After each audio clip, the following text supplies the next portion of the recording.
গল্পকথন by Kallol চ্যানেলে আজকে আপনাদের জন্য আছে রকিব হাসানের লেখা তিন গোয়েন্দা সিরিজের ভীষণ অরণ্য চতুর্থ পর্ব। সেদিনই আরেকটা প্রাণী ধরা পড়ল। ইগুয়ানার মতো 6 ফুট লম্বা, তবে লেজ থেকে মুখ নয়, পায়ের আঙুল থেকে চাঁদি পর্যন্ত। বড়শি দিয়ে অনেকগুলো মাছ ধরে জমিয়েছে মুসা। সেগুলোর গন্ধেই পায়ে পায়ে এসে হাজির হয়েছে জাবির স্টর্ক, মুসার ভাষায় লম্বু বগা অর্থাৎ বক। পাখিটাকে এগোতে দেখেই সিদ্ধান্ত নিয়ে ফেলল মুসা। মাছগুলো যেখানে আছে রেখে উঠে চলে এলো। লম্বা লম্বা পায়ে যেন রণপায় ভর করে এগিয়ে এলো বিরাট পাখিটা। মাথা কাত করে গম্ভীর চোখে তাকালো মাছের ঝুড়ির দিকে। জাবিরুর চেহারায় একটা ঋষি ঋষি ভাব আছে, প্রায় ধ্যানমগ্ন হয়ে থাকে। যদিও এই ধ্যানের বেশিরভাগটাই মাছের ভাবনায়, তাই একে দার্শনিক পাখি বলে অনেকে। না কিছু না, মাছ কেমন পড়েছে দেখছি শুধু, এরকম চেহারা করে মাছগুলো দেখলো পাখিটা। নদী থেকে ধরার চেয়ে এখান থেকে খেয়ে ফেলা যে অনেক সহজ, বুঝতে বিন্দুমাত্র সময় লাগলো না। সত্যি একটা রাজকীয় পাখি, ভাবল মুসা। দুধের মতো সাদা পালকে ঢাকা শরীর, মাথা কুচকুচে কালো, লম্বা গলায় লাল রঙের আংটি, পাখা সামান্য তুলে রেখেছে। লড়াইয়ের আগে কুস্তিগিরা যেমন বাহু তুলে রাখে, অনেকটা তেমনই। মুসা আন্দাজ করল ওটার এক ডানার মাথা থেকে আরেক ডানার মাথা 7 ফুটের কম হবে না। মানুষ চোখে দেখতে পেল দুনিয়ার সবচেয়ে বড় সারসটা লস অ্যাঞ্জেলেস চিড়িয়াখানায় হেঁটে বেড়াচ্ছে রাজকীয় চালে, আর তাকে দেখার জন্য ভিড় জমিয়েছে অসংখ্য দর্শক। হঠাৎ পেছন দিকে বাঁকা হয়ে গেল রণপা। ঝুড়িতে ঠোকর মেরে বসল সারসরাজ। দেখে যতখানি চালাক মনে হয় পাখিটাকে, আসলে তা নয়, বোকাই বলা যায়। নইলে দেখা নেই শোনা নেই ফেলে রাখা খাবার এবার ঠোকর মারে কেউ? কত রকম বিপদের ভয় আছে। দেখতে দেখতে খালি হয়ে গেল মাছের ঝুড়ি। মুসার ইচ্ছে ছিল ফাঁস ছুঁড়ে ধরবে, কিন্তু সে এগোনোর আগেই মাছ খতম, খাওয়া শেষ। আর এখানে থাকার কোনো কারণ নেই। ডানা মেলে উড়ে গেল জীবন্ত এরোপ্লেন। আফসোস করল না মুসা। পাখিটার স্বভাব চরিত্র দেখে তার যা মনে হয়েছে অত্যন্ত লোভী, আবার আসবে। এত সহজ খাবারের আশা সহজে ছাড়তে পারবে না। আরো কিছু মাছ ধরে ঝুড়ি ভরল মুসা, ফেলে রাখলো ওখানেই। ফাঁস ছুড়ে লম্বুকে ধরা যাবে না, বুঝে গেছে। জাল পাতল। ঝুড়ির চারপাশে 8 ফুট উঁচু 4টে খুঁটি পেতে তার উপর বিছিয়ে রাখলো জাল। একটা দড়ি বাঁধলো জালে, এমন ভাবে যাতে দূর থেকে ওই দড়ি টেনেই জালটা ফেলতে পারে। শিবা গাছটার অনেক শেকড় আর ঝুড়ি আছে। দড়িটা নিয়ে গেল ওগুলোর কাছে, আড়ালে লুকিয়ে বসে রইল।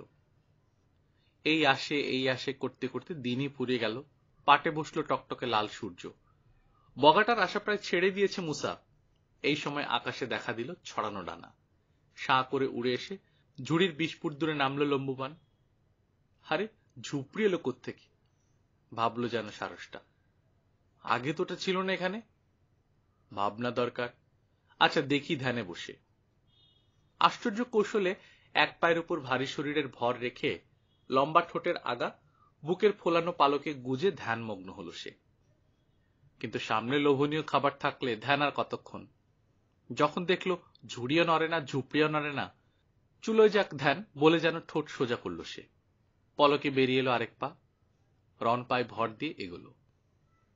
একটা মুহূর্ত দ্বিধা করলো ঝুপড়ির কাছে এসে, তারপর ঢুকে পড়লো ভেতরে। খাচাং করে মাছের ঝুড়িতে ঢুকে গেল চোখা ঠোঁট। মুসাও মারল দড়ি ধরে হাঁচকা টান।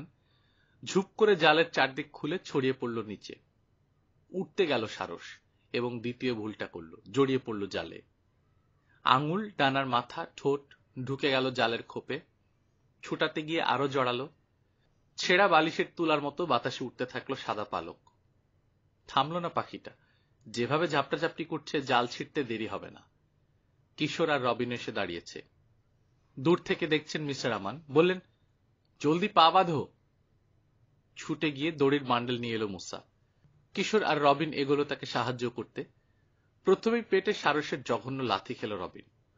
বাঁশ দিয়ে তার পেটে খোঁচা মারা হলো যেন। আউক করে পেট চেপে ধরল।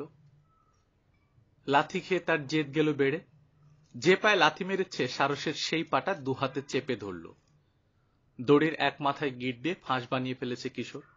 সেটা সারসের পায়ে পরিয়ে টেনে আটকে দিল মুসা। জাল ছিঁড়ছে। ঝাড়া দিয়ে রবিনের হাত থেকে পা ছুটিয়ে নিয়ে লাফিয়ে শূন্যে উঠল সারস। সরাত করে মুসার হাত থেকে অনেকখানি দড়ি চলে গেল। জ্বালা করে উঠল হাত, চামড়া ছিলে গেছে, কিন্তু দড়ি ছাড়ল না। রবিনও দড়ি চেপে ধরল। ক্ষণিকের জন্য মনে হলো ওদের সিন্দাবাদ নাবিকের রূপ পাখির মতো উড়িয়ে নিয়ে যাবে লম্বু বগা। আঙুল ঢিল করে দড়ি ছাড়তে লাগলো। সাই সাই করে উড়ে গেল সারস। 50 ফুট উঠে শেষ হয়ে গেল দড়ি। ঝটকা দিয়ে টান টান হয়ে গেল। ইতিমধ্যেই দড়ির অন্য মাথাটা নিয়ে গিয়ে ভেলার একটা খুঁটিতে বেঁধে ফেলেছে কিশোর। উঁচুতে আর উঠতে না পেরে চক্কর দিয়ে উঠতে লাগলো পাখিটা। ভয় আর বিস্ময় ঠান্ডা মাথায় ভাবতে দিচ্ছে না তাকে। কিন্তু খানিক পরেই ভয়টা সব চলে গেল। অবাক হয়ে ভাবল যেন সারস, আমি না জ্যাবিরু, এত ভয় পাওয়া কি আমার সাজে? দ্রুত নামতে শুরু করলো। ভেলা আলো করে জুড়ে বসলো। গম্ভীর ভঙ্গিতে একবার এদিক একবার ওদিক তাকিয়ে আশপাশের সবাইকে তুচ্ছ জ্ঞান করে যেন বলল, ভয় আমি পাইনি, তোমাদের চমকে দিতে চেয়েছিলাম। যাগে, অনেক হয়েছে, এবার খানিক ধ্যানমগ্ন হই। খবরদার, আমাকে বিরক্ত করবে না। বেশ বাস ঠিক করলো সে। ঝাড়া দিয়ে আলগা পালক ঝরিয়ে ফেললো। ঠোঁট দিয়ে ডোলে সমান করলো এলোমেলো হয়ে থাকা পালক। একটা পা গুটিয়ে লুকিয়ে ফেললো ডানার তলায়। তারপর আরেক পায়ে ভর রেখে দাঁড়িয়ে ঠোঁট গুজল বুকের পালকে।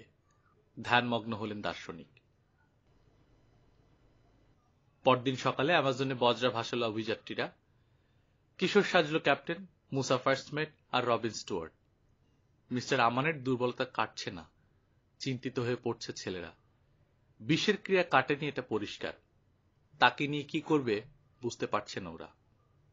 সাগরে চলেছে স্রোত, ভেলাও চলেছে সেদিকে। বিচিত্র সব যাত্রী, তাপিরছানা, ভ্যাম্পায়ার, পুচকে বানর মার্মোসেট, দানব ইগুয়ানা, দার্শনিক জ্যাবিরু, 4 জন হোমোসেপিয়েন্স আর মহাবীর কিকামুর মমি করা শুকনো মাথা। নাকু এখন ঘাসই খায়, কচি পাতাও খায়। রক্তচাটা বেশ ঝামেলা করে, গরম রক্ত না হলে তার চলে না। ফলে দিনে অন্তত একবার তীরে নেমে ছোট জানোয়ার শিকার করতে হয় মুসাকে। জাত ভাই অন্য বানরের মতো সবজি আর ফল ভালোবাসে না ময়দা। পোকামাকড় আর ছোট গিরগিটি না পেলে মুখ ভার করে রাখে। ইগুয়ানাটাকে নিয়ে ভাবনা নেই, পাতা, ফল, মাংস সবই খায়। আর লম্বুর জন্য তো রোজই ঈদ। মাছের অভাব নেই নদীতে। ভেলার কিনারে দাঁড়িয়ে নিজেও ধরে, বড়শি ফেলে মুসাও ধরে দেয়। দিনে চলে, রাতে ভেলা তীরে ভিড়িয়ে কোনো গাছের সঙ্গে শক্ত করে বেঁধে তারপর ঘুমায় অভিযাত্রীরা। মাঝে সাঝে 2-1টা ভেলা দূর দিয়ে চলে যেতে দেখে। ইন্ডিয়ানদের ভেলা। নদীর পাড়ে কোনো গ্রাম চোখে পড়ে না, খালি জঙ্গল। কোথা থেকে আসে ইন্ডিয়ানরা, কোথায় যায় ওরাই জানে। অভিযাত্রীদের দিকে ফিরেও তাকায় না। মিস্টার আমানের অবস্থা আরো খারাপ হলো। উঠতেই পারেন না এখন। এই সময় একদিন সকালে দেখা গেল শহর। ক্ষুদে শহর, কিন্তু দীর্ঘদিন শুধু জঙ্গল দেখে দেখে ওটাকে নিউ ইয়র্ক নগরী বলে মনে হলো ওদের। শহরের নাম ইকিটোজ। তাদের যাত্রাপথে এটাই শেষ শহর। সামনে এক টানা গহীন অরণ্য, নদীর 2 তীরেই। জেটিতে ভিড়ে একটা খুঁটিতে ভেলা বাঁধল ওরা। শত শত ছোট বড় নৌকা রয়েছে ঘাটে। প্রায় সবাই মাল নিয়ে এসেছে। খালাস করা হচ্ছে রবার, তামাক, তুলা, কাঠ, নানান রকমের বাদাম। সীমান্ত শহর, বেশিরভাগই কলকারখানা, কাঠের মিল, জাহাজ আর নৌকা মেরামতের ডকইয়ার্ড। সুতার কল, যন্ত্রপাতি মেরামতের কারখানা আছে। আর আছে মদ চুলাইয়ের বিশাল কারখানা। আখের রস থেকে রাম তৈরি করে। কাস্টমস আছে, মিউনিসিপ্যালিটি আছে, একটা সিনেমা হলও আছে। বিকেলের দিকে শহর ঘুরতে গিয়ে ছেলেরা দেখলো তাতে চলছে অনেক পুরনো একটা ছবি। কয়েক বছর আগে রকি বিচে দেখে ফেলেছে ওরা। ভেলায় ফিরে দেখলো নির্জীব হয়ে পড়ে আছেন মিস্টার আমান। ছেলেদের সাড়া পেয়ে চোখ মেললেন, বললেন, আমাদের বোধহয় বাড়ি ফিরে যেতে হবে। কেন যেতে হবে বলতে হলো না, বুঝলো ছেলেরা। হাসপাতাল ছাড়া ভালো হবেন না মিস্টার আমান। মঙ্গল, বৃহস্পতি আর শনিবারে প্লেন ছাড়ে ইকিটোজ থেকে। কাল সকালে একটা ছাড়বে। যেতে হলে কালই যাওয়া দরকার। মাঝরাত পর্যন্ত গুজগুজ ফিসফাস করলো ছেলেরা। ভোরে সূর্য ওঠার আগেই ছেলেদের ডেকে তুললেন মিস্টার আমান। তাড়াতাড়ি নাস্তা সেরে টিকিট কাটতে যেতে বললেন।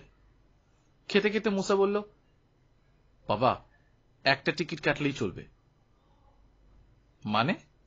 ভুরু কুচকে তাকালেন মিস্টার আমান। রক্তশূন্য ফ্যাকাশে চেহারা, অনেকগুলো ভাঁজ পড়ল কপালে। বাবার জন্য কষ্ট হলো মুসার। আমরা থেকে যাই, শেষ করেই যাই কাজটা।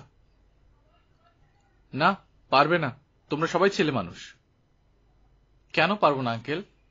কিশোর বলল, আমরা তো চালিয়ে এসেছি এ যাবৎ, পারবো না কেন? কয়েকজন লোক ভাড়া করে নেব শুধু। হাসলেন মিস্টার আমান। শুকনো ঠোঁটে দুর্বল দেখালো হাসিটা। কিন্তু সামনে গভীর জঙ্গল। তাতে কি? মুসা জিজ্ঞেস করল। যা পেরিয়ে এসেছি তার চেয়ে বিপদ কি বেশি হবে? বাবা, ভেবে দেখো, তোমার জমানো টাকা প্রায় সব খরচ করেছে এই অভিযানের পেছনে। কাজ শেষ করে না যেতে পারলে ফকির হয়ে যাবে। অতগুলো টাকা জমাতে কত বছর সময় লাগবে? আবার শোধ করবে কিভাবে? যে কটা জানোয়ার ধরেছি বিক্রি করে তো ধারই শোধ করতে পারবে না। সবই বুঝি, কিন্তু তোমরা তো ছেলে মানুষ। ছেলে ছেলে করছো কেন? এতখানি যখন আসতে পেরেছি বাকিটাও যেতে পারবো, দৃঢ় কণ্ঠে বলল মুসা। কিন্তু কিশোরের চাচি আর তোমার মাকে কি বলবো? রবিনের বাবা মাকে হয়তো বোঝাতে পারবো। কি আর করবে? মা বকবক করবে, তুমি চুপ করে থাকবে। হ্যাঁ, হাসল কিশোর, আমরা ঠিক মতো ফিরে গেলেই তো হলো, তখন সব ঠিক হয়ে যাবে। আর মেরি চাচির বকা আপাতত আপনাকে খেতে হবে না, চাচার ঘুম হারাম করে দেবে। দিগ্গে, আপনার কি? তাছাড়া এখনই আপনাকে পাচ্ছে কোথায়? আপনি তো থাকবেন হাসপাতালে। ঝকঝকে সাদা দাঁত বেরিয়ে পড়ল মিস্টার আমানের। হাসিটা অবিকল মুসার মতো। বাপ ছেলে দুজনই একরকম করেই হাসে। গভীর ষড়যন্ত্র, হ্যাঁ? কিন্তু দেখো ছেলেরা, আমাকে কথা দিতে হবে জ্যান্ত ফিরে যাবে তোমরা। যদি তা না পারো আমাকে খামোকা ফেরত পাঠিও না। হাসপাতাল থেকে হয়তো বেঁচে ফিরবো, কিন্তু আমি শিওর তারপর আমাকে খুন করা হবে। হাসলো সবাই। সেদিন সকালের প্লেনেই চলে গেলেন মিস্টার আমান। চেয়েই রইল ছেলেরা। দিগন্তে বিন্দু হয়ে মিলিয়ে গেল প্লেনটা। ফিরে তাকাল ওরা পরস্পরের দিকে। বিষণ্ণ, বড় একা লাগছে। ভীষণ অরণ্যের বিরুদ্ধে ওরা তিন কিশোর। খানিক আগে মিস্টার আমানকে বলা বড় বড় কথাগুলো এখন অর্থহীন মনে হচ্ছে ওদের। কিছু হবে না, বলল কিশোর, নিজেকে সান্ত্বনা দিচ্ছে। মুন্ডু শিকারীদের সামনে না পড়লেই হলো। কয়েকটা জন্তু জানোয়ার ধরা তো পারবো। অ্যামাজনের অনেকখানি চেনা হয়ে গেছে আমাদের। ঘাটে ফিরে এলো ওরা। আগের জায়গায় বাধা রয়েছে ভেলাটা। স্বস্তির নিঃশ্বাস ফেলল কিশোর। কেন যেন মনে হচ্ছিল তার জায়গা মতো পাবে না ওটা। ওই ভেলার দিকে যেতেই এগিয়ে এলো একজন পুলিশ। উত্তেজিতভাবে চেঁচিয়ে আর হাত নেড়ে দৃষ্টি আকর্ষণ করল। ভাঙা ভাঙা স্প্যানিশ আর পর্তুগিজ শিখে ফেলেছে এতদিনে কিশোর। লোকটার কথার তুবড়ি থেকে যতটুকু উদ্ধার করতে পারল তা হলো, ওদের অনুপস্থিতিতে নৌকা করে কয়েকজন লোক এসে ভেলার দড়ি খুলতে শুরু করেছিল। লোকগুলোর হাবভাবে সন্দেহ হয়েছিল, তাই চ্যালেঞ্জ করেছিল পুলিশ কনস্টেবল। নৌকার একজন জবাব দিয়েছে সে ভেলার একজন মালিক। এখানে সুবিধা হচ্ছে না, তাই নিরাপদ জায়গায় সরিয়ে নিতে চায়। সন্দেহ আরো বেড়েছে পুলিশম্যানের। তর্কাতর্কি করেছে। শেষে সাফ বলে দিয়েছে অন্য মালিকরা আসুক, তারপর ভেলার দড়ি খুলতে হবে। অপেক্ষা করতে রাজি হয়নি লোকটা। পরে আসবে বলে নৌকা নিয়ে চলে গেছে। লোকটার চেহারার বর্ণনা চাইল কিশোর। কনস্টেবল যা বলল তাতে বোঝা গেল লোকটা বিশাল দেহি, খারাপ চেহারা এবং নো জেন্টলম্যান। ইংরেজি টানে স্প্যানিশ বলে। কনস্টেবলের হাতে একটা ডলার গুঁজে দিল কিশোর। খুশিতে ময়লা দাঁত সব বেরিয়ে পড়ল লোকটার। মুসা আর রবিনকে ভেলা পাহারায় রেখে থানায় কিশোর গেল ডায়েরি করাতে। থানার লোকেরা হেসেই উড়িয়ে দিল। ভুল করেছে আর কি, যাও তুমি, আবার কোনো গোলমাল হলে এসে বলো।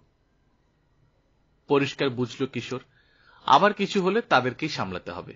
পুলিশের সাহায্য পাওয়ার আশা নেই। ইউএস কনসালের সঙ্গে দেখা করল সে। খুলে বলল সব।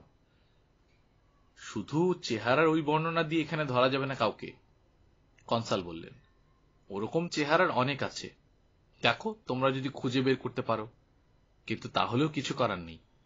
ওর বিরুদ্ধে কোনো কিছু খাড়া করতে পারবে না। কোনো প্রমাণ নেই তোমাদের হাতে দড়ি খুলতে এসেছিল, যে কনস্টেবল মানা করে চলে গেছে। জেলে যাওয়ার মতো কিছু করেনি সে। কোনো অ্যাকশন না নিয়ে পুলিশ ঠিকই করেছে, ধরলেও আবার ছেড়ে দিতে হতো। সেক্ষেত্রে আরো বেপরোয়া হয়ে যেত তোমাদের ভিলেন। ঠিকই বলেছেন কনসাল। কিশোর জিজ্ঞেস করল, তাহলে আপনার পরামর্শ কি? বলবো, মিস্টার আমানের পথ ধরো, প্লেনে চড়ে সোজা বাড়ি চলে যাও। বুঝতে পারছি তোমাদের শত্রু আছে এখানে। জানোয়ারগুলোর অনেক দাম, চোর ডাকাতের চোখে তো পড়বেই। এখানে ওদের অভাবও নেই, গলা কাটা ডাকাত অনেক আছে। এই কিটোজে যতক্ষণ আছে আইনের সাহায্য পাবে সে ব্যবস্থা করতে পারবো, কিন্তু জঙ্গলে পুলিশ যাবে না। সেখানে একটাই আইন, হয় মারো নয় মরো। সেটা অভিজ্ঞ পুরুষ মানুষের কাজ। তোমরা ছেলে মানুষ, টিকতে পারবে না। ছেলে মানুষ শুনতে শুনতে কান পচে গেছে কিশোরের। মনে মনে রেগে গেল, পেয়েছে কি বুড়োরা। বয়স কম হতে পারে, কিন্তু যে কোনো বড় মানুষের চেয়ে ওরা কম কি? আর শিখতে শিখতেই ছেলেরা বড় হয়, অনভিজ্ঞের অভিজ্ঞ হয়। অনেক ধন্যবাদ, গম্ভীর হয়ে বলল কিশোর। কারো সাহায্য পাই আর না পাই, কাজ চালিয়ে যাব আমরা। কেউ ঠেকাতে পারবে না, আজ তো পারেনি কেউ। স্থির দৃষ্টিতে তাকিয়ে রয়েছেন কনসাল। হাসি ফুটল ধীরে ধীরে। খুব জেদি ছেলে, ওরকম মনোবল থাকা ভালো। Good luck.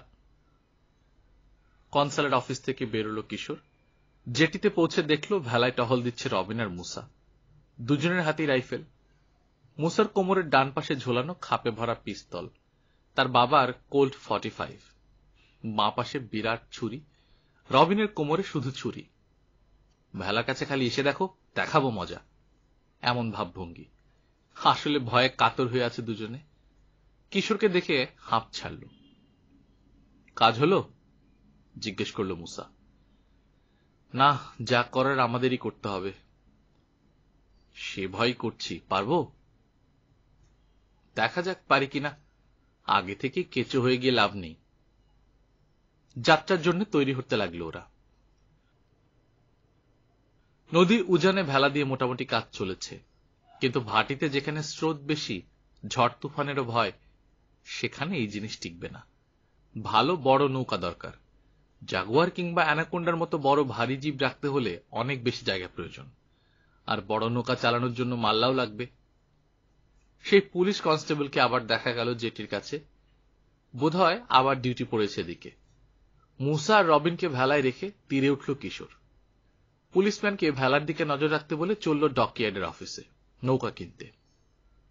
ম্যানেজার লোক খুব ভালো, সহজেই বোঝানো গেল তাকে কি জিনিস চায় কিশোর। একটা নৌকা দেখালো। নৌকা বা জাহাজের ব্যাপারে বাস্তব ধারণা প্রায় নেই কিশোরের, শুধু বই পড়ে যা জেনেছে। তবু দেখে বুঝল এই জিনিসই তাদের দরকার। নৌকাটা 50 ফুট লম্বা, খুবই মজবুত। স্থানীয় নাম ব্যাটালাও। সামনের গোলের কাছে কিছুটা বাদ দিয়ে পুরো নৌকার উপরই ছাদ, ঘরের মতো। একে বলে টলডো। বাংলাদেশি বজরার ছবি দেখেছে কিশোর। এই নৌকাটা অনেকটা বজরার মতোই, তাই এর নাম রাখলো বড় বজরা। বেশ চওড়া বড় বজরা, পেটের কাছে প্রায় 10 ফুট। পেছনে হালের কাছে একটা উঁচু মঞ্চ, ওখানে দাঁড়িয়ে হাল ধরে মাঝি। আশপাশ তো বটেই, ছাতের উপর দিয়ে সামনের দিকেও নজর রাখা যায় ওখান থেকে। 4টে দাঁড়ের ব্যবস্থা রয়েছে, একসঙ্গে দাঁড় টানতে পারবে 4 জন মাল্লা। বাড়তি পাটা মতন রয়েছে নৌকার দুই ধারে, ওগুলো থাকাতে অল্প পানিতে লগি বেয়ে যাওয়া যাবে। নৌকাটা কিনল কিশোর। 25 ফুট লম্বা আর একটা ছোট নৌকা কিনল। ওটার স্থানীয় নাম মন্টেরিয়া। সে নাম দিল ছোট বজরা। বড় বজরার মতো এর উপরেও টলডো রয়েছে, হালকা বলে বড়টার চেয়ে জোরে ছুটতে পারে। ডকইয়ার্ডের ম্যানেজারই মাল্লা জোগাড় করে দিল 6 জন। নৌকা বাইবে ওরা, জানোয়ার ধরাতেও সাহায্য করবে। 5 জন ইন্ডিয়ান আর অন্য লোকটা ক্যাবাক্লো। ইন্ডিয়ান ও পর্তুগিজের মিশ্র রক্ত, তার নাম জিবা। ভেলার আর দরকার নেই, কিন্তু ক্যানোটা ফেলল না কিশোর। ওটাতে করেই এত দূর এসেছে। কাজের জিনিস, ভবিষ্যতে কাজে লাগবে। 2 বজরার সঙ্গে বেঁধে নিল ওটাও। সামনে দীর্ঘ যাত্রা। 3 গোয়েন্দা উত্তেজিত। ভেলার পাশে বজরা বেঁধে ওগুলোতে মাল আর জানোয়ার তুলতে শুরু করল। সন্ধ্যা হয়ে এসেছে। আলো থাকতে থাকতেই কাজ শেষ করতে চায় কিশোর। পরদিন খুব ভোরে উঠে রওনা দেবে। ঘাটে অনেক দর্শক জমেছে, জানোয়ার তোলা দেখছে ওরা। মাঝে সাঝে 2-1টা পরামর্শ দিচ্ছে। তাপিরের বাচ্চা, বানর আর বাদুর তোলাটা কিছুই না। ঝামেলা করলো ইগুয়ানা, নড়তে চায় না। ওটাকে বেশি চাপাচাপিও করা যায় না, লেজ খসে যায় যদি। যাই হোক, তোলা গেল অবশেষে। হাঁকে ডাকে জ্যাবিরু গেল ঘাবড়ে, উড়ে গেল ওটা। পায়ে বাঁধা 50 ফুট দড়িতে হ্যাচকা টান লাগতেই ওপরে উঠে থামিয়ে চক্কর দিয়ে উঠতে শুরু করল। দড়ি ধরে ধীরে ধীরে টেনে নামিয়ে আনা হলো ওটাকে। কাজ প্রায় শেষ। ভিড় ঠেলে এগিয়ে এলো বিশাল দেহী এক লোক। ভেলা এসে উঠল। দেখা মাত্র চিনল ওকে কিশোর আর মুসা। অন্ধকার হয়ে গেছে। আরো ভালো মতো দেখার জন্য লোকটার মুখে টর্চের আলো ফেলল কিশোর। না, কোনো ভুল নেই, সেই লোকটাই। চোখা কান, কুৎসিত নিষ্ঠুর চেহারা। হ্যালো, আপনাকে কোথাও দেখেছি মনে হয়, বলল কিশোর। হ্যাঁ, কিটোতে গির্জা খুঁজছিলাম। মোম নিশ্চয় জ্বেলেছেন। মিছে কথা বলেছি, আসলে তোমাদের পিছু নিয়েছিলাম। আজ ভেলার দড়ি খুলতে কে এসেছিল? আপনি? ভুল করেছিলাম, আমাদের ভেলা ভেবেছিলাম। নিশ্চয়ই। তা আপনার নামই তো জানা হলো না এখনো। হাসল লোকটা। নাম নাম জেনে আর কি হবে, বন্ধু বলে ডাকতে পারো। দাঁত বের করে হাসল আবার লোকটা। সরু চোখা দাঁত, ওপরের পাটিতে দুদিকের দুটো দাঁতের মাথায় এত চোখা ও লম্বা যে সদন্ত বলেই ভুল হয়। নাম একটা আমিই দিই আপনার, ভ্যাম্পায়ার, সংক্ষেপে ভ্যাম্প। তা কি করতে পারি আপনার জন্য? দেখো, কণ্ঠস্বর বদলে গেল লোকটার। হাসি হাসি ভাবটা আর নেই। গোলমাল করতে চাই না, একটা চুক্তিতে আসা যাক। কার তরফ থেকে? Marsh gamble? অন্ধকারে ঢিল ছুড়ল কিশোর। ওই লোকটাই লস অ্যাঞ্জেলেসে তাদের প্রতিদ্বন্দ্বী জানোয়ার ব্যবসায়ী। চমকে উঠল ভ্যাম্প, চোখে বিস্ময়। কার কথা বলছো? ভালো মতোই জানেন কার কথা বলছি। আপনার মতো আরেকটা ভ্যাম্প। নিজের মুরদ নেই, জানোয়ার ধরার জন্য লোক রেখেছে। বোঝাই যাচ্ছে ঠকায় ওদেরকে, ফলে পছন্দসই জানোয়ার পায় না।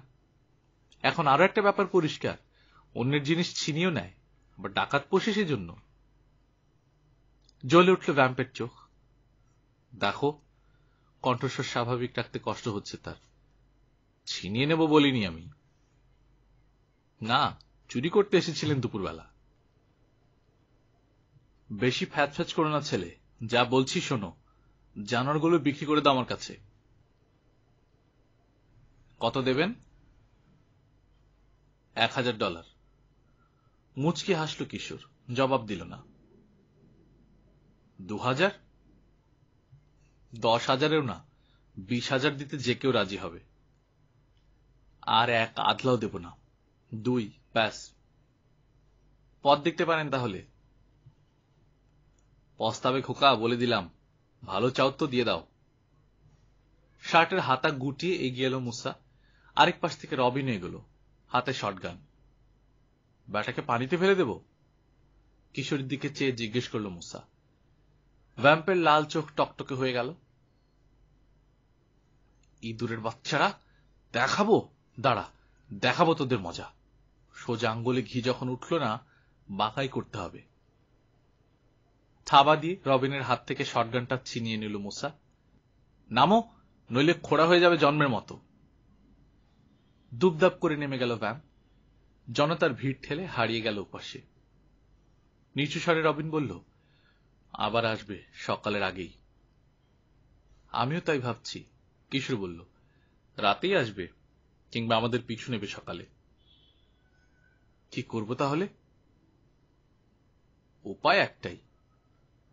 কি? এগিয়ে থাকো, ভিড় সরে গেলেই নৌকা ছাড়ব। রাতের মধ্যেই এগিয়ে থাকবো অনেকখানি। ভ্যাম্প রওনা হতে হতে অর্ধেক দিনের পথ এগিয়ে যাব আমরা। কিন্তু আমরা যখন জানোয়ার ধরবো ওই সময় আবার এগিয়ে আসবে, রবিন বলল। হারিয়ে যাব আমরা, খুঁজে পাবে না, বলল কিশোর। মানে? নদীটা কয়েক মাইল চড়া, মাঝে ছোট বড় অনেক দ্বীপ আছে, অসংখ্য খাল আছে ওগুলোর ভেতর ভেতর। কোনটা দিয়ে আমরা ঢুকেছি, কোন দিকে গেছি কি করে জানবে? হ্যাঁ, তা ঠিক, মেনে নিল রবিন। জিবাকে ডেকে বলল কিশোর 1 ঘন্টার মধ্যে রওনা দিবে, লোকজন যেন তৈরি রাখে। না না সিনর, প্রবল আপত্তি জানালো জিবা। সকালের আগে যাওয়া যাবে না। আজ রাতে ঠিক 10টায় বজরা ছাড়ব। সিদ্ধান্তে অটল রইল কিশোর। বিপদে পড়বে সিনর, রাতে যাওয়া যাবে না। কিশোর বুঝল অহমে লাগছে লোকটার। বয়স্ক, এদিককার নদী বন সম্পর্কে অভিজ্ঞ, তাকে কিনা আদেশ দিচ্ছে এক পুচকে ছেলে, মানবে কেন? কিন্তু জীবাকে বুঝিয়ে দেওয়া দরকার কে মনিব। পকেট থেকে মানিব্যাগ বের করে টাকা গুনল কিশোর, বাড়িয়ে দিয়ে বলল, এই নাও। কি? বিকেলে যে কাজ করেছ তার টাকা, নিয়ে বিদায় হও। হা হয়ে গেল জীবা। বলে কি ছেলেটা? আমাকে ছাড়া যেতে পারবে না? এই নদীর কিচ্ছু চেনো না তুমি। পারবো পারবো, তোমাকে ছাড়া এতখানি যখন আসতে পেরেছি যেতেও পারবো। টাকা নিল না জীবা, গোমরা মুখে বলল, রাত 10টাতেই রওনা দেব সিনার। Very good. টাকাটা আবার মানিব্যাগে রেখে দিল কিশোর। জানোয়ার তোলা শেষ, দেখার আর কিছু নেই, একে একে চলে গেল সবাই। ঘণ্টা খানেকের মধ্যেই একেবারে জনশূন্য হয়ে গেল ঘাট।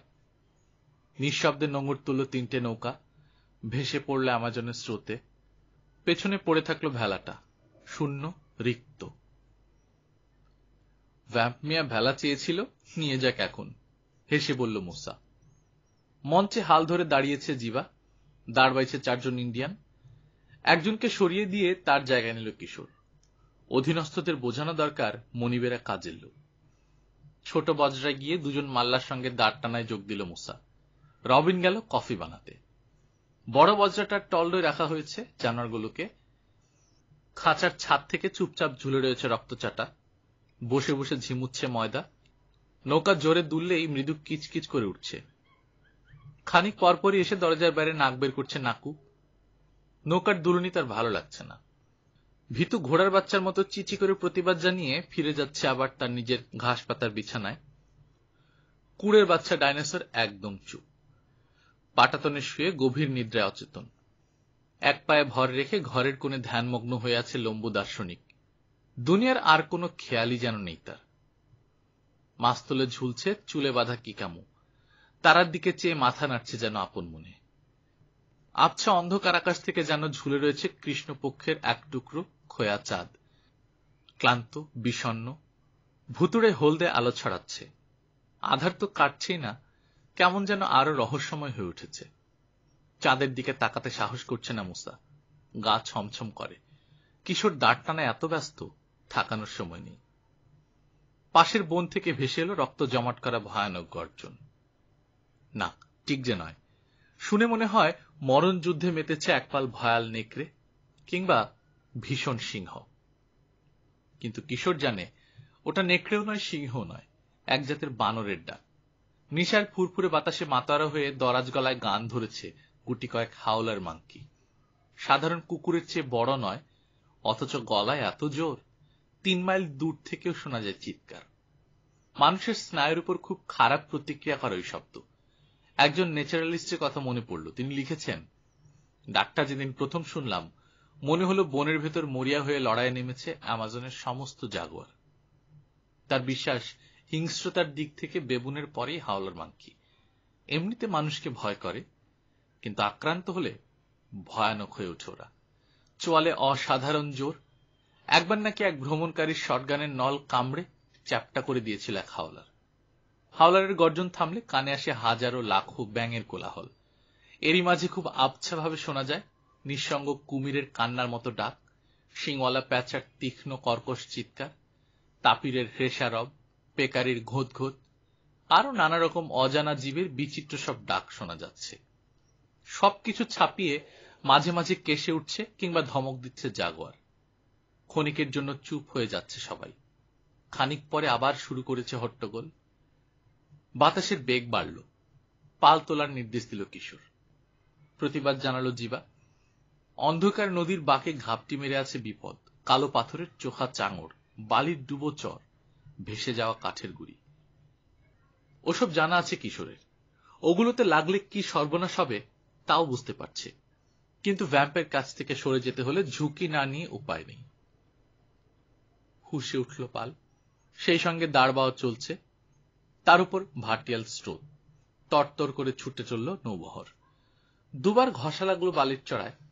আটকে যেতে যেতে কোনো মতে পার হয়ে এলো নৌকা। একবার ধাক্কা লাগলো বিরাট এক গাছের গুড়ির সঙ্গে, কিন্তু চোখের পলকে জীবন্ত হয়ে উঠল গুড়িটা। কান্নার মতো ডাক দিয়ে পানিতে আলোড়ন তুলে ডুবে গেল। ঘোলাটে জ্যোৎস্নার চেয়ে তারার আলোই যেন বেশি। সাদার্ন ক্রসের গায়ে বুঝি শিশির জমেছে। ভেজা বাতাস কনকনে ঠান্ডা। মাঝরাতের দিকে কমতে কমতে একেবারে থেমে গেল বনের চিৎকার। ভোর রাতে আবার শুরু হলো। ঘড়ির দরকার হয় না, ওই শব্দ শুনলেই বুঝতে হবে ভোরের আর মাত্র আধ ঘন্টা বাকি। উঠতি সূর্যের সোনা রোদে যেন জ্বলে উঠল বুনো ফুলের স্তবক। সবুজ বন সোনালি, নদীর ঘোলা পানীয় সোনালি। তরল সোনা গুলে দেওয়া হয়েছে যেন সবকিছুতে। পাখির কলরবে বনভূমি মুখর। ঝলমলে রঙিন ডানা মেলে উত্তরে উড়ে চলেছে এক ঝাঁক স্পুনবিল। রোদ চড়ল, গাছের মাথা থেকে নামতে নামতে গোড়ায় পৌঁছল। দুটো দ্বীপের মাঝের খাল দিয়ে চলল নৌবহর। দুদিকে ঘন বন, পাল নামিয়ে ফেলা হলো, দাঁড়বাও বন্ধ। স্রোতের টানে আপন গতিতে ভেসে চলল তিনটে নৌকা। নাস্তা করতে বসল যাত্রীরা। মানুষের জন্য কফি, ম্যান্ডিওকার তৈরি মোটা রুটি আর শুকনো গরুর মাংস। জানোয়ারগুলোরও খিদে পেয়েছে, এক একটার জন্য এক এক রকম খাবারের ব্যবস্থা হলো। সারা রাত চলেছে, বিশ্রাম দরকার। থামার নির্দেশ দিল কিশোর। মোড় নিয়ে একটা দ্বীপের ভেতর ঢুকে গেছে সরু একটা উপখাল। তার মধ্যেও ঢুকলো নৌবহর। বড় বড় কতগুলো বাদাম গাছের নিচে নোঙর ফেলল। তীরের কাছে ঘুমাচ্ছে বিশাল এক কুমির। এতই গভীর ঘুম গেল না ওটা। কয়েক হাত সরে জায়গা করে দিল শুধু নৌকাগুলোকে। চোখ আর নাকের দুদিক ইলেকট্রিক বাল্বের মতো ফোলা, ভেসে রয়েছে পানির উপর। বাকি শরীর পানির নিচে, লম্বা থুতনি বালিতে ঠেকানো। পরিশ্রমে মাল্লারা সবাই ক্লান্ত। তিন গোয়েন্দারও শরীর ভেঙে আসছে। চোখে ঘুম। পিঁপড়ে, জোক আর পোকামাকড়ের ভয়ে তীরে নামল না জিবা ও তিনজন ইন্ডিয়ান। ক্যানুর তলায় শুয়ে নাক ডাকাতে শুরু করল। অন্যরা শুলো খালপাড়ের নরম বালিতে। শোয়া মাত্রই ঘুম, কিন্তু মুসা জেগে রইল। কুমিরটাকে দেখে দুষ্ট বুদ্ধি মাথা চাড়া দিয়েছে তার। এমন সুযোগ হাতছাড়া করতে চাইল না মুসা। লম্বা নাকে ফাঁস লাগিয়েই ধরা যায় কুমিরটাকে। এত বড় দানব সচরাচর চোখে পড়ে না। কুমিরের চাহিদা কেমন জানা নেই তার। আশা করল অনেক দামে বিক্রি হবে। ধরতে পারলে নেবে কিভাবে ভাবল না একবারও। কুমিরের নাক অনেক লম্বা, অ্যালিগেটরের মতো ভোঁতা নয়। নিঃশব্দে ক্যানুর দড়ির এক মাথার গাছ থেকে খুলে নিয়ে ফাঁস বানালো মুসা। পা টিপে টিপে এগুলো ঘুমন্ত সরীসৃপের দিকে। আস্তে করে ফাঁস গলিয়ে দিল চোখা নাকটায়। তারপর হ্যাচকা টান, লাফিয়ে সরে গেল। রাগে হিসিয়ে উঠল কুমির। মুসাকে ধরার জন্য লাফ দিতেই দড়িতে লাগলো টান। দ্বিধায় পড়ে গেল। লেজের ঝাপটায় পানি তোলপাড় করে ঘুরে গিয়ে পড়ল খালের মাঝখানে। টান টান হয়ে গেল ক্যানুতে বাঁধা দড়ি। ঝাঁকুনির চোটে ঘুম ভেঙে গেল আরোহীদের। চেঁচাতে শুরু করলো গলা ফাটিয়ে। দড়ি ছাড়ানোর জন্য একবার এদিক ঘুরে টান মারছে কুমির, একবার ওদিক। ঝটকা দিয়ে বারবার ঘুরে যাচ্ছে ক্যানুর নাক, টালমাটাল অবস্থা। কিছুতেই দড়ি ছাড়াতে না পেরে খালের মাঝখান দিয়ে সোজা ছুটতে শুরু করলো। টেনে নিয়ে চলল ক্যানুটাকে। খানিক দূরে গিয়ে বোধহয় মনে করল ক্যানুটাই তাকে তাড়া করছে। যত শয়তানি ওটারই। ঘুরে এসে তাই আক্রমণ করে বসলো ওটাকে। বিশাল হা করে কামড় লাগালো একপাশে। মড়মড় করে উঠল কাঠ। হ্যাচকাটানে সরিয়ে না নিলে আরেকটু হলেই জিবার হাতটাই গিয়েছিল। শক্ত কাঠে কামড় দিয়ে বিশেষ সুবিধা করতে না পেরে আক্রমণের ধারা পাল্টালো কুমির। লেজের বাড়ি মারতে শুরু করল। থরথর করে কেঁপে উঠল কেন। দিশেহারা হয়ে গেছে মুসা।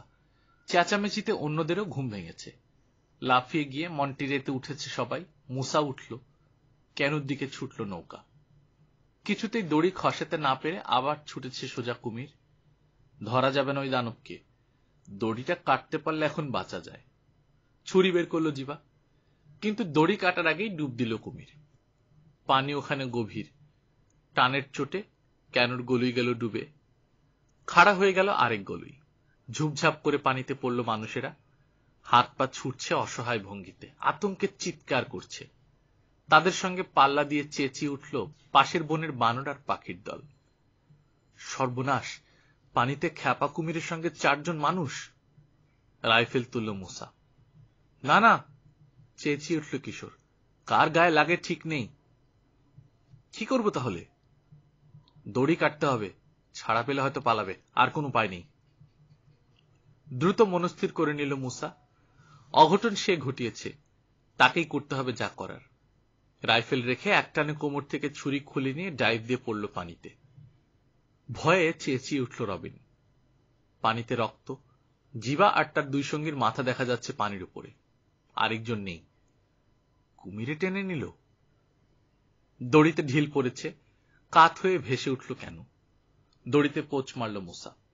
হঠাৎ কেনর খানিক দূরে পাগলা ঘোড়ার মতো লাফিয়ে উঠল কুমির। ভারী কাঠের মতো এক গড়ান দিয়ে আবার ডুবে গেল। তার কাছেই ভাসল তৃতীয় ইন্ডিয়ান লোকটার মাথা। হাতের শিকারের বিশাল ছুরি, তাতে পানি মেশানো হালকা রক্তের ধারা। তাকে কুমিরে ধরেনি, মরিয়া হয়ে সেই কুমিরকে ছুরি মারছে। তাড়াহুড়ো করে কেন সোজা করে তাতে চড়ে বসল চারজনে। মুসাকে টেনে তোলা হলো মন্টেরিয়ায়। পানিতে নতুন বিপদ, রক্তের গন্ধে সে হাজির হয়েছে। ডুবে গিয়েছিল, আবার ভেসে উঠল কুমির। দাপাদাপি করছে, অস্থির, পাগল হয়ে গেছে যেন। পিরানা, অ্যামাজন নদীর আতঙ্ক। রক্তের গন্ধে হাঙর যেমন পাগল হয়ে ছুটে আসে, পিরানাও তেমনি আসে, ঝাঁপিয়ে পড়ে শিকারের উপর। বড়জোর ফুটখানেক লম্বাই মাছ, মুখ বন্ধ রাখলে নিরীহই দেখায়, কিন্তু হা করলে বেরিয়ে পড়ে দুই সারি ক্ষুরধার দাঁত। নদীর পানিতে এমন কোনো প্রাণী নেই যে পিরানাকে ভয় পায় না, এমনকি কুমিরও এড়িয়ে চলে। ঝাঁকে ঝাঁকে থাকে ওরা, শয়ে শয়ে, হাজারে হাজারে। মোটা তাজা একটা তাপিরকে শেষ করতে কয়েক মিনিটের বেশি লাগে না। পড়ে থাকে শুধু জানোয়ারটার ঝকঝকে সাদা কঙ্কাল। কুমিরটার চারপাশে পানি যেন টকবক করে ফুটছে, রক্তে লাল। ইন্ডিয়ানরা উত্তেজিত। নৌকা থেকে মাছ ধরার বল্লম নিয়ে ক্যানু চালিয়ে চলে গেল কাছাকাছি। দেখতে দেখতে ধরে ফেলল গোটা 20 মাছ। ক্যানুর তলায় স্তূপ করে রাখল। ডাঙায়ও নিরাপদ নয়, ওগুলোর কাছ থেকে দূরে রইল ওরা। খালের মাঝখানে ছোট এক চিলতে বালির চড়া, শুকনো, গাছপালা নেই। তাতে মাছগুলো ছড়িয়ে ফেলল ইন্ডিয়ানরা। ছুরি দিয়ে কুপিয়ে মাথা আলাদা করল। ভালো মতো দেখার জন্য একটা হা হয়ে থাকা মাথা তুলল রবিন। সঙ্গে সঙ্গে খটাস করে বন্ধ হয়ে গেল চোয়াল, যেন স্প্রিং লাগানো রয়েছে। চমকে ওটা হাত থেকে ফেলে দিল। রবিনের দিকে চেয়ে হাসল এক ইন্ডিয়ান যুবক। চমৎকার স্বাস্থ্য। সেই কুমিরটাকে ছুরি মেরেছিল, নাম মিরাটো। হাতের ছুরির আগা আর একটা কাটা মাথার হায়ের মধ্যে ঢুকিয়ে নাড়া দিল। এত জোরে বন্ধ হল চোয়াল, ছুরিতে লেগে কয়েকটা দাঁতের মাথা গেল ভেঙে। ছুরিটা দাঁতের ফাঁক থেকে টেনে ছাড়ালো মিরাটো। ফলার দুই পিঠেই গভীর দাগ বসে গেছে। নিউ ইয়র্ক অ্যাকুরিয়ামে, রবিনের মনে পড়ল, খবর কাগজে পড়েছিল একটা পিরানা কামড় দিয়ে স্টেইনলেস স্টিলের কাঁচিতে দাগ ফেলে দিয়েছিল। হাঙরের মতোই স্বভাব, একে অন্যকে ধরে খেয়ে ফেলে। অ্যাকুরিয়ামে এক চৌবাচ্চায় দুটো পিরানা একসঙ্গে রাখে না, রাখলে সবলটা দুর্বলটাকে খেয়ে ফেলে। ইন্ডিয়ানরা যে মাছগুলোকে ধরেছে কয়েকটার পিঠের মাংস নেই, খুবলে খেয়ে ফেলা হয়েছে। মিরাটো জানালো, বল্লমে গাঁথার পর ওগুলোকে তুলতে সামান্য দেরি হয়েছিল। ওইটুকু সময় কামড় বসিয়ে দিয়েছে অন্য পিরানা। আর একটু দেরি করলে বল্লমের মাথায় শুধু কঙ্কালটা উঠে আসত। ওই দেখো, কঙ্কালের কথায় হাত তুলে দেখালো কিশোর। ফুটন্ত পানি ঠান্ডা হয়েছে, চলে গেছে পিরানার ঝাঁক। অল্প পানিতে পড়ে রয়েছে সাদা একটা কঙ্কাল। মিউজিয়ামে দেখা প্রাগৈতিহাসিক দানবের কঙ্কাল বলে ভুল হয়। আমাদের গরু ছাগলের ওই দশা করে, মিরাটো বলল। রাতে রক্তচোষা বাদুরে রক্ত খেয়ে যায়, ক্ষতের চারপাশে রক্ত লেগে থাকে। সকালে যখন গোসল করতে নামে, ব্যাস হারামি মাছের দল হাজির। এরপর আর ঘুম হলো না কারো। মুসা আর কিশোর গেল রক্ত চাটার জন্য একটা ক্যাপিবারা শিকার করার জন্য। গাছতলায় আরাম করে বসে রেফারেন্স বই পড়ায় মন দিল রবিন। ইন্ডিয়ানরা কেউ শুয়ে বসে গল্পগুজব চালালো, কেউ রান্নায় ব্যস্ত। স্বভাব যতই খারাপ হোক, পিরানার মাংস খুব ভালো। রবিন, যে ইন্ডিয়ানদের খাবার পছন্দ করে না, সেও তারিফ করল। কুমির ধরতে পারলে না বটে, হেসে বলল কিশোর, কিন্তু ভালো লাঞ্চ জোগাড় হলো। তা হলো, হাত নেড়ে বলল মুসা, কিন্তু আরেকটু হলে তো আমরাই লাঞ্চ হয়ে যাচ্ছিলাম। খানিক পরপরই গিয়ে নদীর উজানের দিকে তাকায় কিশোর। ভ্যাম্পের দলবল আসছে কিনা দেখে। খচিত এক আধটা ইন্ডিয়ান নৌকা দূর দিয়ে যেতে দেখল শুধু।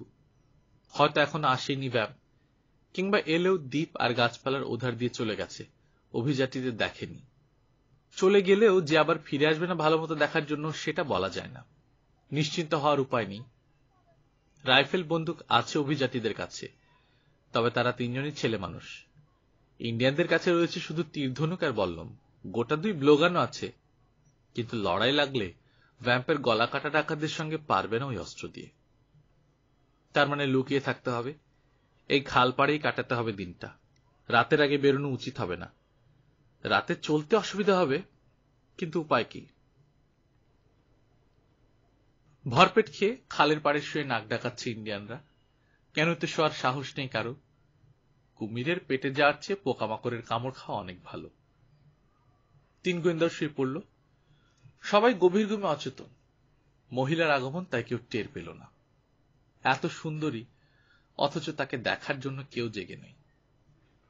মসৃণ কোমল হালকা বাদামি রঙের চামড়ার উপর ঘন বাদামি গোল গোল ছোপ দিয়ে অলঙ্করণ করা হয়েছে। গোল ছোপের মাঝখানটা আবার ফ্যাকাশে। মাথাটা দেখতে কুকুরের মাথার মতো। এই মাথায় ভর রেখে খাড়া হয়ে দাঁড়াতে পারে সে। প্রায় 2 মানুষ সমান লম্বা, কালো কালো আর হলুদ আলপনা কাটা সুন্দর লেজটা পেঁচিয়ে রয়েছে গাছের ডালে। মাটিতে থুতনি ছেঁকিয়ে ধীরে ধীরে লেজ খুলতে শুরু করল সে। এক মুহূর্ত খাড়া হয়ে রইল চুপচাপ। লেজের ডগা মাটি থেকে 12 ফুট উঁচুতে। আস্তে করে শরীরটা নেমে এলো মাটিতে। মাথা তুলে ঘুমন্ত শরীরগুলো দেখল সে। খাবার হিসেবে কেমন হবে যাচাই করছে। নিজের শরীরের 3 গুণ বড় জিনিস গিলে খাবার ক্ষমতা আছে আমেরিকার 2য় বৃহত্তম সাপ বোয়া কনস্ট্রিক্টরের। সারির প্রথম ইন্ডিয়ান লোকটার উপর দিয়ে বয়ে গেল বোয়া। এতই হালকা ভাবে টেরই পেল না লোকটা।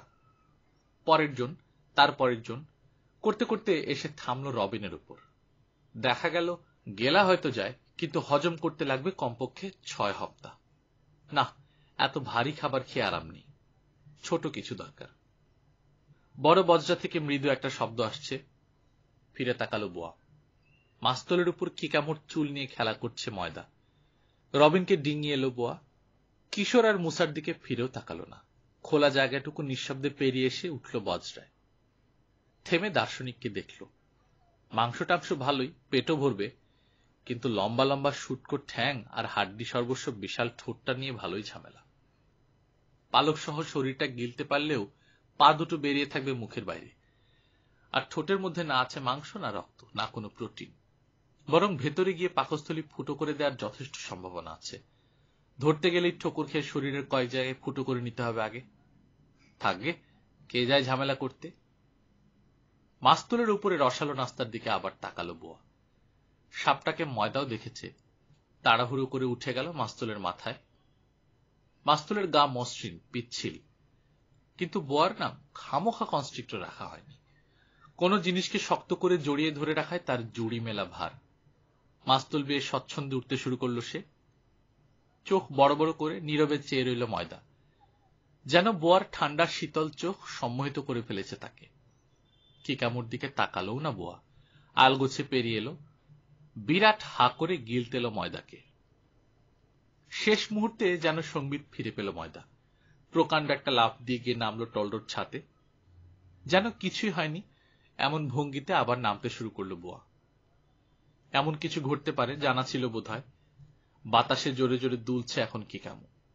নামার পথে তাই অবহেলা করতে পারল না বোয়া। ক্ষণিক থেমে পরীক্ষা করে দেখলো খাওয়া চলবে কিনা। চলে, কিন্তু লাভ নেই। শুকনো চামড়া আর চুল খাওয়ার কোনো মানে হয় না। মাস্তলের গোড়ায় চলে এসেছে বোয়া। এই সময় দরজায় উকি দিল নাকু। সঙ্গে সঙ্গে যেন জমে গেল বোয়া। কাঠে জড়ানো ব্রোঞ্জের একটা মূর্তি যেন। অভিজ্ঞতা নেই, বিপদ টের পেল না তাপির শিশু। খিদে পেয়েছে তার, খাবার খুঁজতে এসেছে। গাইগুই করে মুসাকে ডাকছে। বেরিয়ে এলো বাইরে। 2 ফুটের মধ্যে চলে এলো নাকু। আঘাত হানল বোয়া। তার সিল্কের মতো কোমল নরম ঘাটটা কঠিন লোহার পাইপ হয়ে গেছে নিমেষে। বাঁকা চোখা দাঁত দিয়ে কামড়ে ধরল নাকুর নাক। ভয়ে যন্ত্রণায় চেঁচিয়ে উঠল নাকু।